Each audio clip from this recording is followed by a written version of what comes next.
We provide you the platform to turn your dreams into reality. Give wings to your aspirations with KR Mangalam University. इत्फल एक बात बता दीजिए। श्रीमती प्रियंका गांधी वाडा।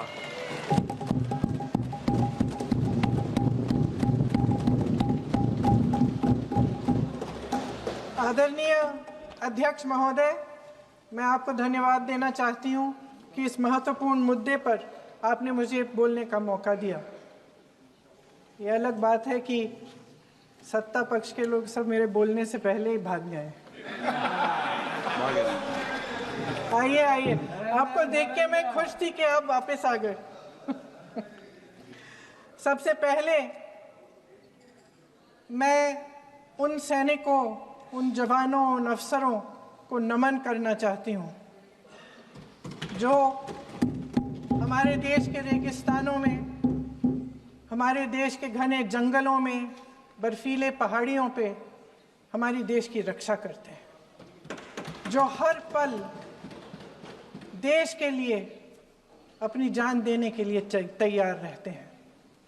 1948 से लेकर अब तक, जब से पाकिस्तानी रेडर्स ने कश्मीर पे हमला किया, तब से लेकर अब तक हमारे देश की अखंडता की रक्षा करने में उनका बड़ा योगदान है।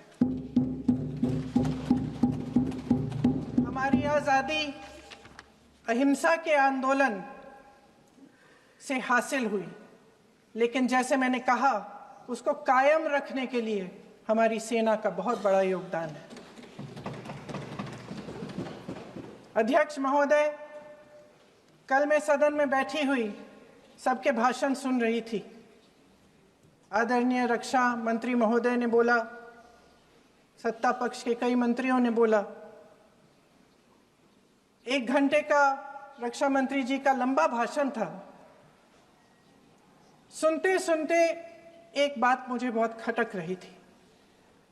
उसके बाद जब दूसरे भाषण भी सुने आपके सत्ता पक्ष के, तब भी ये बात बार बार मेरे मन में आ रही थी कि सारी बातें कर ली, ऑपरेशन सिंदूर की बात कर ली, आतंकवाद की बात कर ली, देश की रक्षा की बात कर ली, इतिहास का पाठ भी पढ़ा दिया, लेकिन एक बात छूट गई। उस दिन 22 अप्रैल 2025 को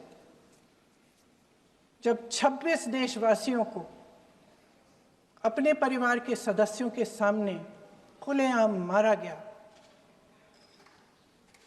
तो ये हमला कैसे हुआ, क्यों हुआ?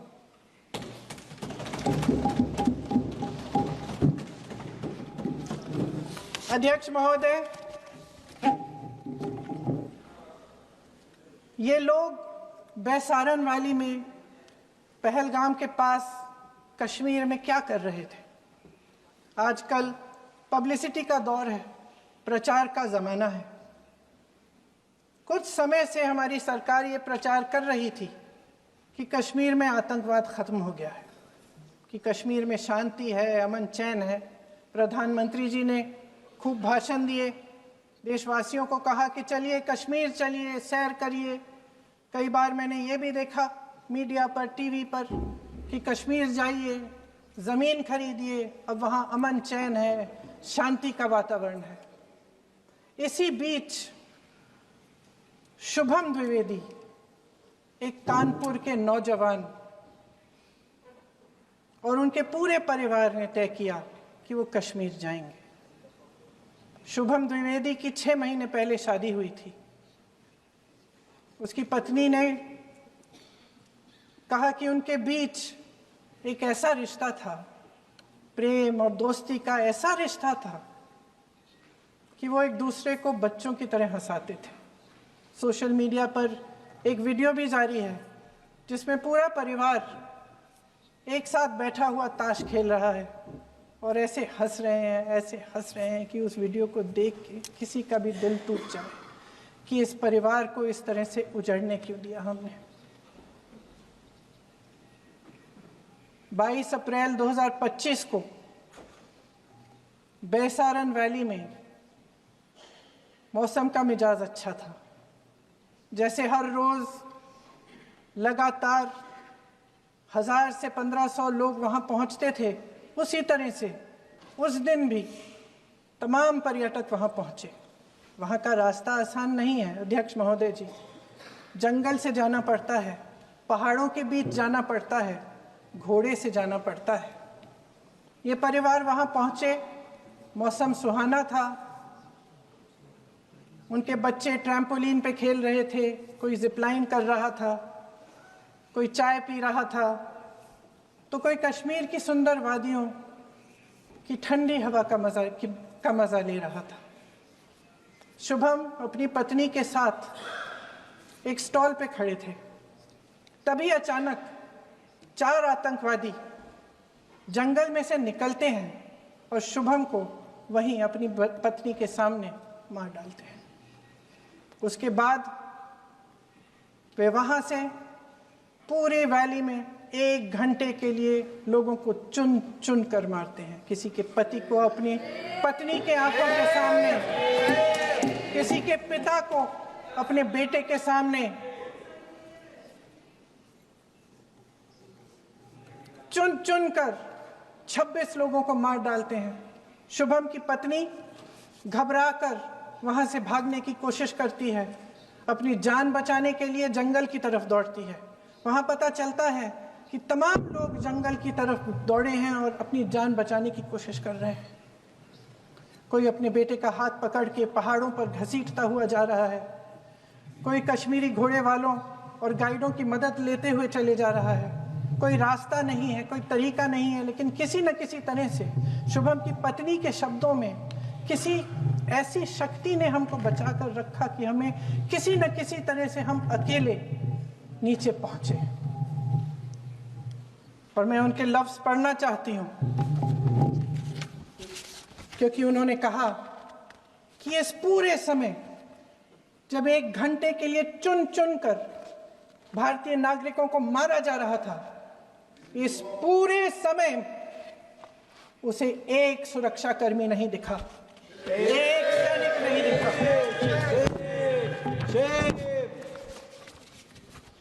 शुभम की पत्नी ने कहा, कोट, मैंने अपनी दुनिया को खत्म होते हुए देखा।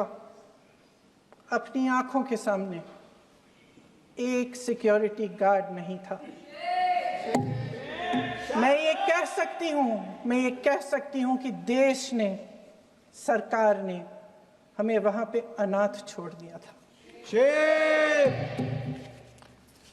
सिक्योरिटी क्यों नहीं थी वहां? वहां पे एक सैनिक क्यों नहीं दिखा? क्या सरकार को मालूम नहीं था कि यहां रोज 1000 से 1500 पर्यटक जाते हैं?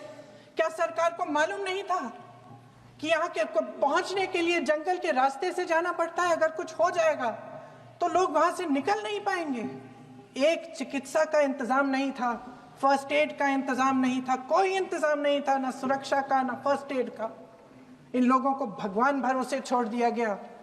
ये लोग वहां पे इस सरकार के भरोसे गए और इस सरकार ने उन्हें भगवान भरोसे छोड़ दिया।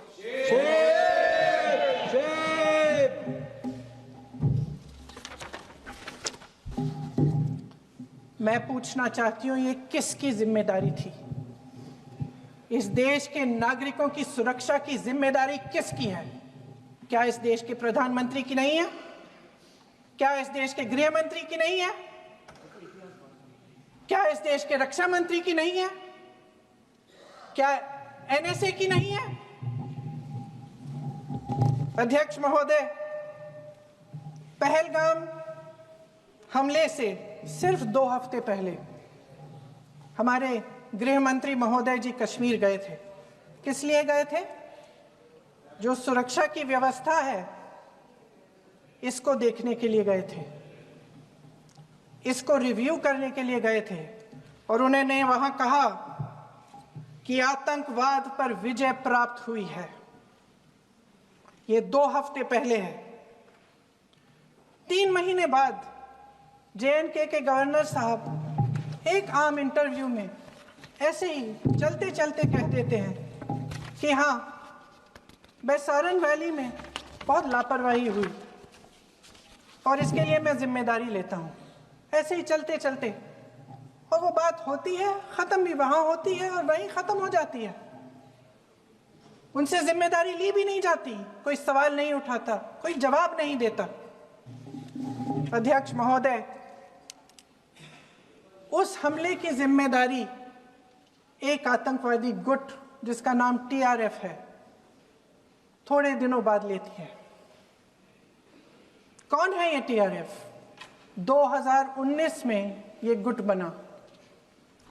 2020 में इसने कश्मीर में आतंकवाद का काम शुरू कर दिया और अप्रैल 2020 से लेकर 22 अप्रैल 2025 तक इन्होंने 25 आतंकवादी हमले किए। गृह मंत्री महोदय ने जब यूपीए सरकार के समय के आतंकवादी हमले गिने तो लगभग 25 गिनवाए थे अभी अपने भाषण में। इस गुट ने कश्मीर में 25 हमले 2020 और 2025 के अंदर एक पूरी लिस्ट है इन हमलों की। मेरे पास इतना समय नहीं है इसलिए मैं एक एक को नहीं पढ़ना चाहती, लेकिन मैं इतना कहूंगी कि इनमें रियासी का हमला भी था 2024 का, जिसमें 9 लोग मारे गए और 41 लोग घायल हुए। कुल मिलाकर 2020 से लेकर 22 अप्रैल 2025 तक TRF ने 41 सेना और सुरक्षा कर्मियों की हत्या की, 27 सिविलियन की हत्या की और 54 लोगों को घायल किया था। भारत सरकार ने TRF को आतंकवादी संगठन का दर्जा कब दिया? 2020 में दिया, 2021 में दिया, 2022 में दिया, 2023 में दिया। 3 साल बाद, 3 सालों के लिए ये आतंकवादी गतिविधियां कर रहे हैं और आप इनको आतंकवादी संगठन तब कहते हैं 2023 में।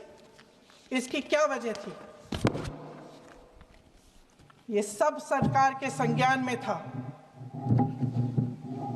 और आप मुझे बताना चाहते हैं, सत्ता पक्ष के नेता बताना चाहते हैं कि ये सब आपके संज्ञान में था, लेकिन कोई भी एक ऐसी एजेंसी नहीं है हमारी सरकार की जिसको पता चला कि ऐसा हमला, ऐसा भयानक हमला होने जा रहा है हमारे देश में, कि पाकिस्तान में बैठे हुए इस हमले की योजना बन रही है कि हम भारत जाके हैवानियत करेंगे, 26 लोगों को मार डालेंगे और हमें पता ही नहीं है। क्या ये हमारी एजेंसियों की विफलता है कि नहीं है? ये बहुत बड़ी विफलता है, एक बहुत बड़ी विफलता है। जानते थे कि ये गुट है, जानते थे कि 5 सालों से ये आतंकवादी हमले कर रहा है, अध्यापकों को मारा, आर्मी के बड़े बड़े अफसरों को मारा, आम जनता को मार डाला, पुलिस वालों को मार डाला, और आप इन पे निगरानी नहीं रख रहे थे। और ये जो एजेंसियां हैं इनकी जिम्मेदारी कौन लेगा? क्या आईबी चीफ ने अपना इस्तीफा दिया? क्या किसी ने इस्तीफा दिया? गृह मंत्री जी के कार्य क्षेत्र में आता है इंटेलिजेंस ब्यूरो। क्या गृह मंत्री जी ने इस्तीफा दिया? इस्तीफा छोड़िए, जिम्मेदारी ली।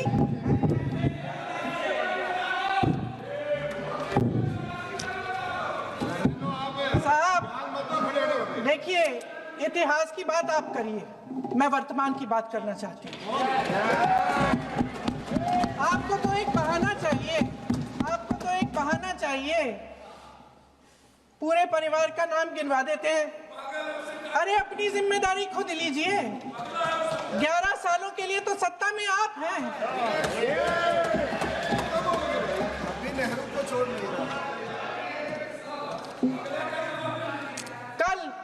कल माननीय गौरव गोगोई जी ने अपने भाषण में पूछा गृह मंत्री जी से, क्या आपकी जिम्मेदारी नहीं थी? मैं देख रही थी। राजनाथ जी, रक्षा मंत्री जी यूं यूं अपना सर हिला रहे थे, कुछ बोले नहीं। अंदर से महसूस हुआ होगा कि यहाँ कुछ जिम्मेदारी थी, लेकिन माननीय गृह मंत्री महोदय जी हंस रहे थे, वे हंस रहे थे।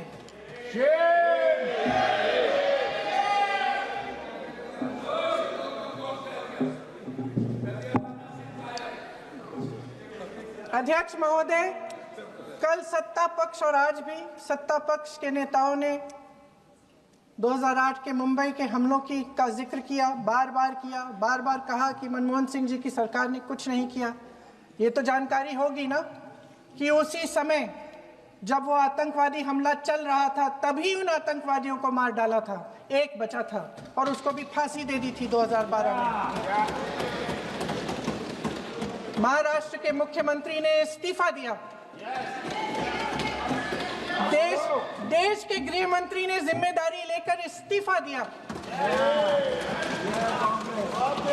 एक जवाबदेही थी पब्लिक के प्रति, एक जवाबदेही थी इस देश की जनता के प्रति, इस देश की धरती के प्रति।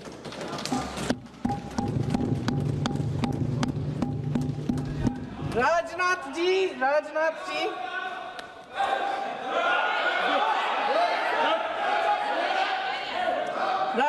जी तो पुलवामा, उरी और पठानकोट के समय गृह मंत्री रहे थे।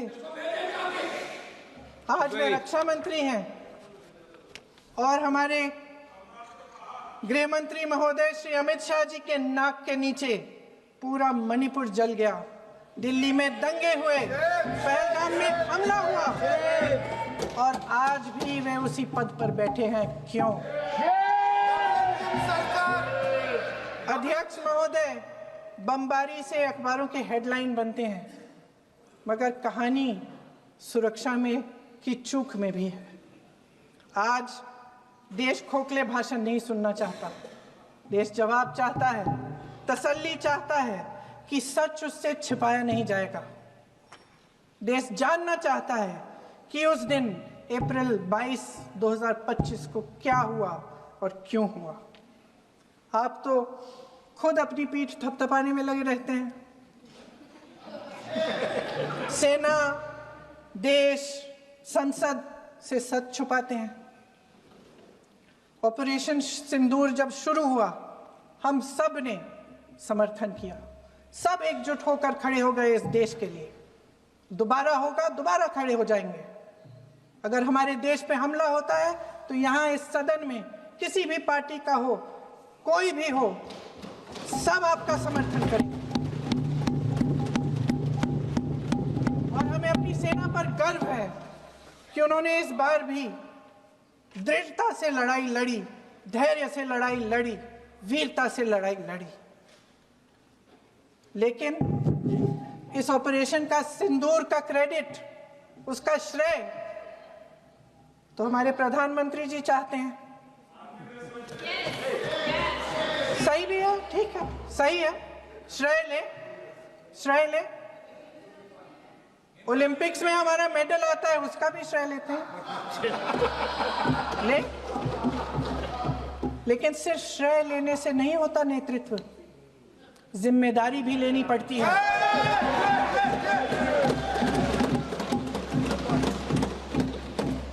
देश के इतिहास में ये पहली बार हुआ,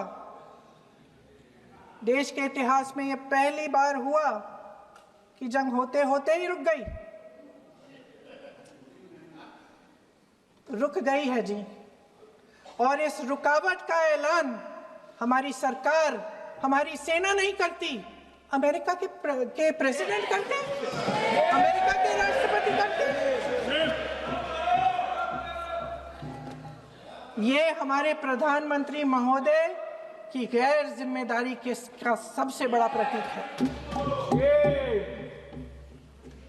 आज गृह मंत्री जी ने इस बात पर उल्लेख किया, उन्होंने कहा, उनके शब्दों में उन्होंने कहा कि पाकिस्तान के पास शरण में आने के बजाय कोई चारा ही नहीं था।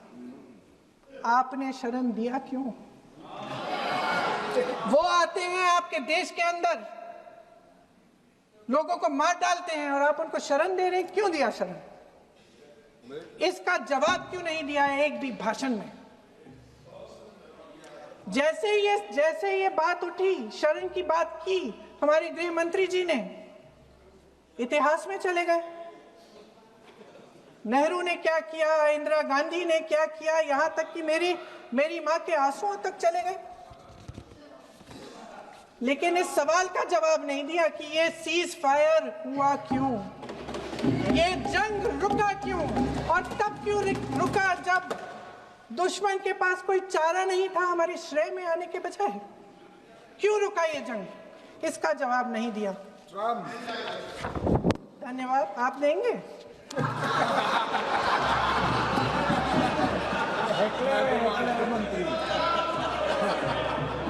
देना भाई देना, आपको टाइम मिलेगा तो। टाइम नहीं मिलेगा आपको शायद। वैसे महोदय, मेरी माँ की आंसू की बात किए, मैं इसका जवाब देना चाहती हूँ। मेरी माँ के आंसू तब गिरे जब उनके पति को आतंकवादियों ने शहीद किया, जब वे मात्र 44 साल की थी।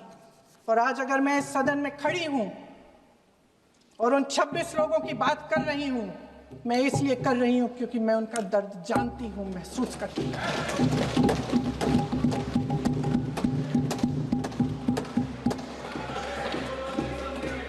अध्यक्ष महोदय, मैंने कहा कि देश का नेतृत्व सिर्फ उपलब्धियों का श्रेय लेने से मजबूत नहीं होता। सफलता और विफलता दोनों की जिम्मेदारी लेने से बुलंद होता है।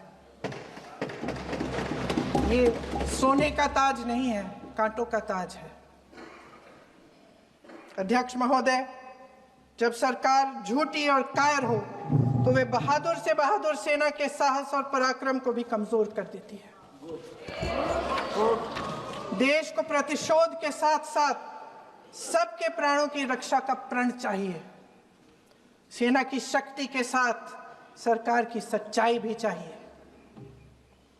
महान देशभक्त शहीद इंदिरा गांधी जी, जिन्होंने सफल कूटनीति के बल पर अमेरिका के राष्ट्रपति निक्सन का मुकाबला करके पाकिस्तान का विभाजन करवाया, बांग्लादेश बनाया, 1 लाख पाकिस्तानी सैनिकों को आत्मसमर्पण करने पर मजबूर किया, उन्होंने कभी इसका श्रेय लेने की कोशिश नहीं की।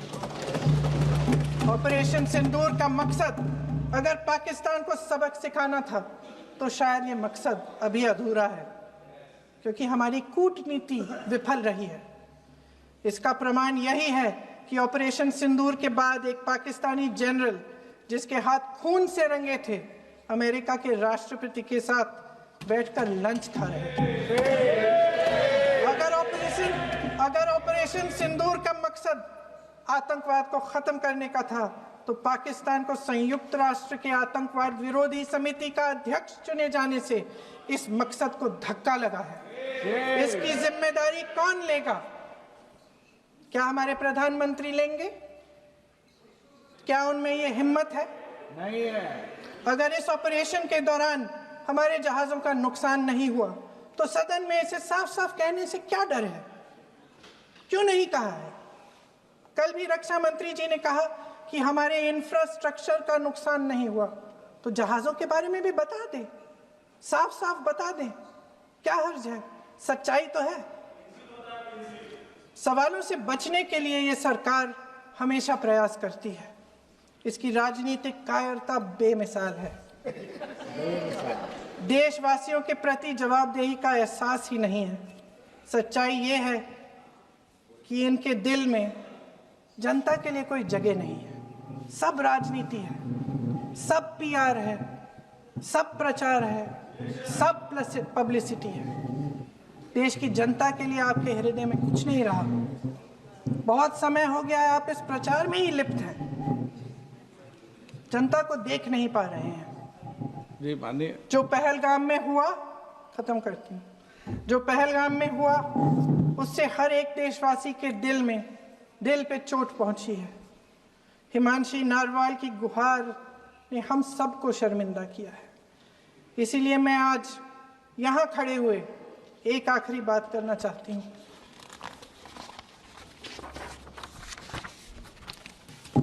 इस सदन में लगभग सभी के पास सुरक्षा है, सुरक्षा की व्यवस्था है। हम जहां भी जाते हैं हमारे साथ सुरक्षा कर्मी आते हैं। आपको भी मिल जाएगी, आप मंत्री बन जाएंगे, आपको भी मिल जाएगी। मैं मजाक की बात नहीं कर रही हूँ, थोड़ा सा धैर्य रखिए। उस दिन पहलगाम में 26 परिवार उजड़ गए। 26 लोगों को अपने परिवार के सदस्य के सामने मारा गया। 26 बेटे, पति, पिता गुजर गए।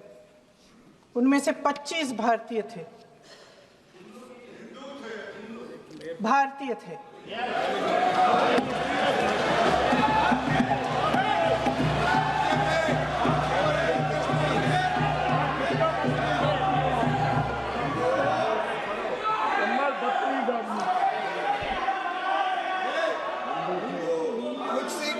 जितने भी लोग बैसारन वैली में थे और जो 25 भारतीय मारे गए, उनके लिए कोई सुरक्षा नहीं थी।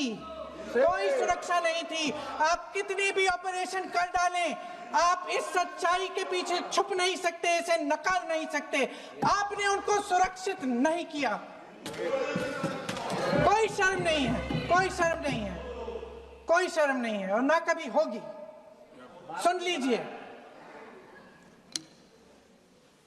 सुबह भी मैं शिव मंत्र बोल के आई हूं। इनको क्या पता शिव मंत्र क्या है? शिव मंत्र इनका खत्म कर लूं अपना भाषण। शिव मंत्र मैं एक बार उन 25 भारतीयों के चुप रही। मैं एक बार उन 25 भारतीयों के नाम इस सदन में पढ़ना चाहती हूं, ताकि यहां बैठे हर सदस्य को यह एहसास हो कि वे भी हमारी तरह इंसान थे, किसी राजनीतिक बिसात के मोहरे नहीं थे।